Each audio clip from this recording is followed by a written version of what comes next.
Seguís escuchando Séptimo Piso. Recuerden que nos pueden seguir en redes sociales en www.noticiaslatam.lat y encontrar toda la información. También en la solapa que dice radio nos encuentran a nosotros y al resto de los compañeros, todo el equipo de Sputnik a través de Radio Sputnik en FM Concepto 95.5. Todo el contenido está allí para que lo puedan repasar.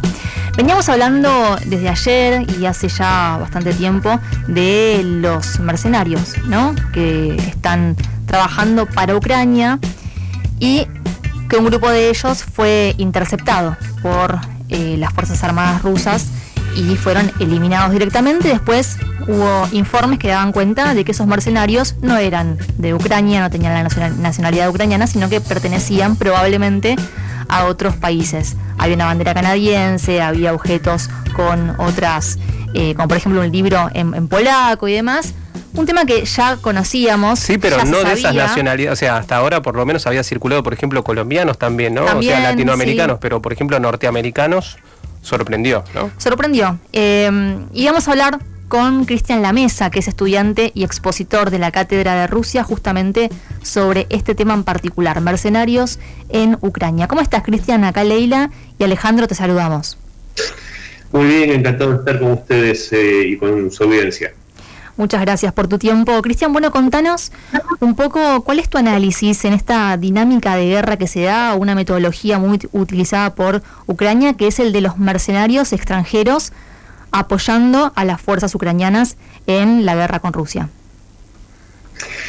Sí, yo la verdad que diría que cada vez es más notorio que en realidad más que mercenarios son miembros de los ejércitos de la OTAN, encubiertos en este eufemismo de mercenarios para llevar adelante y seguir profundizando, ¿no?, este cada vez más profundo forma de involucrarse la Organización Atlántica en esta agresión contra Rusia en el territorio ucraniano.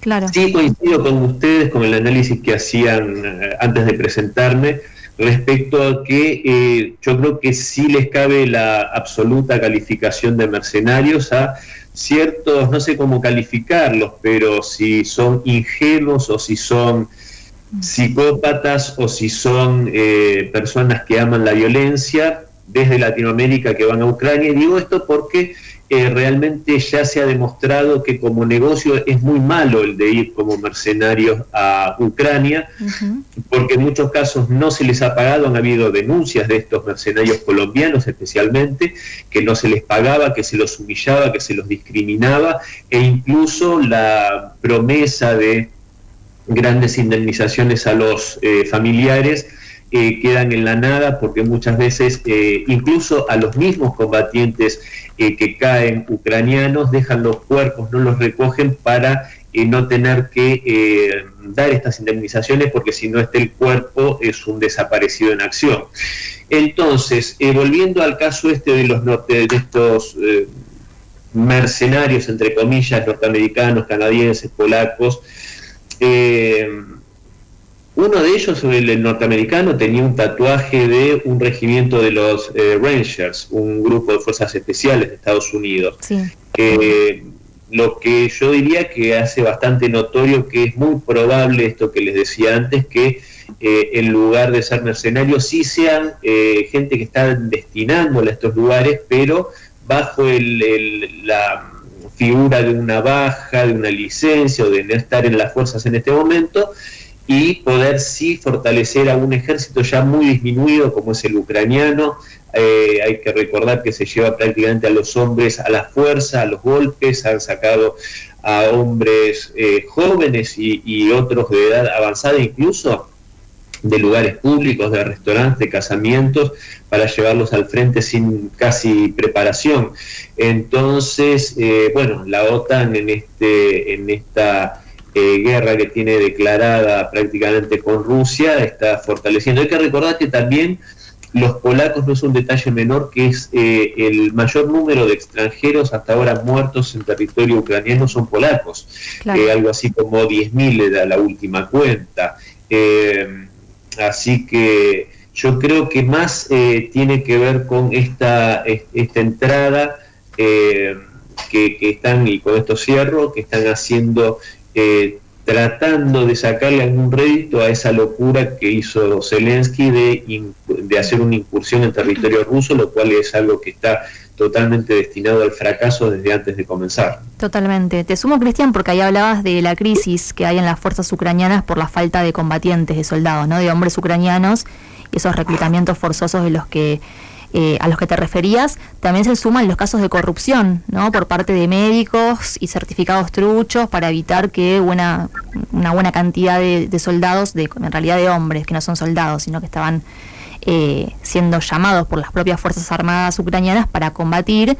Bueno, hay gente que en el medio hizo negocios con todo esto, ¿no? Con la desesperación por un lado, y por otra parte también uno puede analizar que aparentemente hay una parte de la sociedad ucraniana que ya no quiere saber nada con la guerra. Sí, es muy cierto lo que decís, Leila, porque primero hay que recordar que Ucrania es un país atravesado por la corrupción prácticamente desde el momento en que se separa de la Unión Soviética. Por lo tanto, no es de sorprenderse que esto ocurra. Sí es lamentable, por supuesto. No han sido solo médicos, también reclutadores. Muchos han participado de este entramado de corrupción, en el cual, por supuesto, los que salvan la vida al evitar ir al frente son los ricos o los hijos de los ricos, que tienen la posibilidad de pagar estos cuantiosos sobornos. También hay que recordar a los hijos de los políticos ucranianos que están, bueno, ahora ya es el otoño, pero tomando sol en las playas del Mediterráneo, de diferentes países europeos, de fiesta en fiesta, haciendo incluso una desvergonzada gala de su poder económico en base a la corrupción, por supuesto.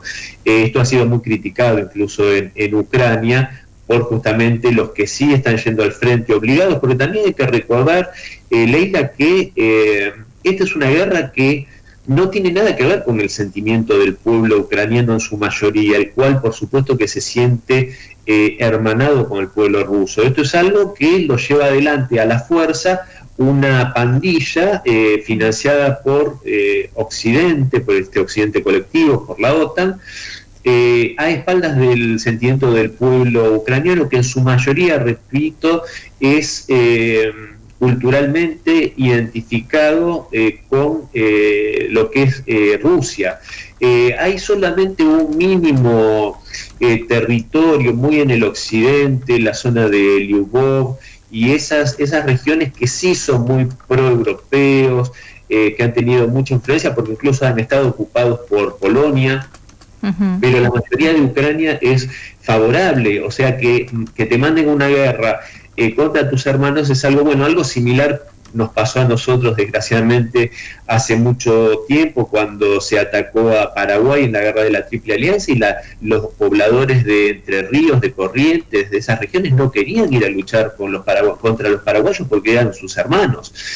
Entonces, bueno, esta es la situación hoy, y esto también, esto que estoy diciendo, lo avalan el hecho de que hay muchos grupos partisanos incluso luchando y haciendo acciones contra las fuerzas ucranianas en lugares como Odessa, por ejemplo, en Nikolayev. Cristian, ¿qué tal? Te saluda Alejandro desde acá. Hay distintos analistas que están justamente planteando que de alguna manera este uso de mercenarios por parte de Ucrania expresa la desesperación de la OTAN. Vos recién lo nombrabas también, ¿coincidís? Sí, por supuesto. A ver, Alejandro, hay varios factores que están llevando a la desesperación a este occidente decadente. Una de ellas va a suceder la semana próxima. El próximo martes hay una elección muy importante en los Estados Unidos que puede ser una bisagra en esta historia que estamos viviendo.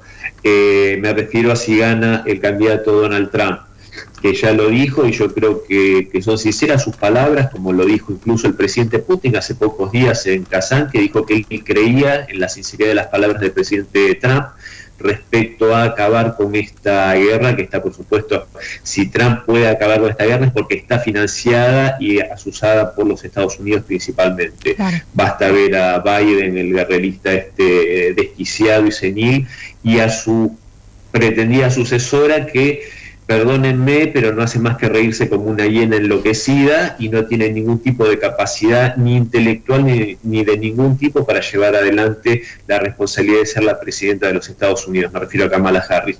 Así que ese es un escenario que por supuesto pone en jaque incluso a la Alianza Atlántica. Ustedes recordarán, Alejandro, Leila, los enfrentamientos grandes que tuvo Donald Trump en su primera presidencia contra la OTAN, esto de seguir financiando a los Estados Unidos, pagando por la seguridad europea, que incluso le valió enfrentamientos y discusiones públicas con, por ejemplo, Angela Merkel.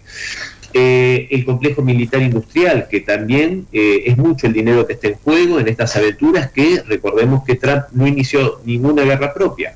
Entonces, ese es un elemento que tiene muy nervioso Occidente, el posible triunfo, por eso los 3 atentados contra la vida del candidato republicano. Después, otro elemento que sin duda le quita el sueño a Bruselas y a Washington es lo que vivimos hace pocos días. Yo calificaba en un par de artículos que escribí como histórica la cumbre de Kazán, la cumbre de los BRICS en la capital de la República de Tatarstán, en la Federación Rusa. Eso fue una bofetada en la cara de Occidente, porque demostró que lejos de que el presidente Putin y Rusia no están aislados, no los han transformado en ese par internacional que pretendía Estados Unidos, muy por el contrario, se vio acompañado por algo así como 25 jefes de Estado, más de 30 representantes de países. Estuvieron, por supuesto, no solo los miembros de los BRICS, el BRICS Plus, los nuevos estados asociados, sino que, por supuesto, el presidente ruso hizo gala, y así lo reconocieron otros líderes, del liderazgo, valga la redundancia, del que goza como una figura preeminente entre los más importantes mandatarios del mundo. Entonces, y esto en contraste a una Europa que, por ejemplo, hay una noticia de las últimas horas, que es que Volkswagen está cerrando 3 plantas en Alemania, está reduciendo los salarios de sus empleados en un 10%. Bueno, esto tiene que ver con la caída estrepitosa que está teniendo la economía europea, producto de justamente hacerle caso y seguir los intereses de Estados Unidos y no los propios. Esto lo digo por las sanciones que fueron contra Rusia y que terminaron siendo en realidad sanciones contra Europa, al dejar, entre otras cosas, de consumir los hidrocarburos buenos y baratos del gigante euroasiático, permitir y fingir demencia ante el atentado terrorista que destruyó prácticamente la totalidad de los gasoductos Nord Stream. Entonces, bueno, todos estos factores generan que estemos en un momento, y con esto cierro, muy peligroso, porque hasta se ha hablado, en este nivel de desesperación, de que Zelensky pedía ingresar a la OTAN inmediatamente o armas nucleares, que ellos podían. Salió un militar ucraniano también diciendo que ellos tenían la capacidad para en un par de semanas hacer un arma nuclear, lo cual es falso de toda falsedad. Eso no se puede hacer un arma nuclear en un par de semanas, eso no es así. El deterioro industrial de Ucrania desde la ida del seno de la Unión Soviética ha sido estrepitoso, y esto merced de los intereses occidentales. Y entonces lo que estamos viendo es la posibilidad de que le den armamento nuclear. Bien, la verdad, clarísimo. Cristian, quedan muchos temas por tratar, pero bueno, vamos a contactarte en otra oportunidad para profundizar. Te mandamos un abrazo y hasta la próxima. Un abrazo grande y gracias por el llamado. Por favor, gracias por tu tiempo. Y pasaba Cristian Lamesa, estudiante y expositor de la Cátedra de Rusia. Séptimo piso, en la cima de la actualidad.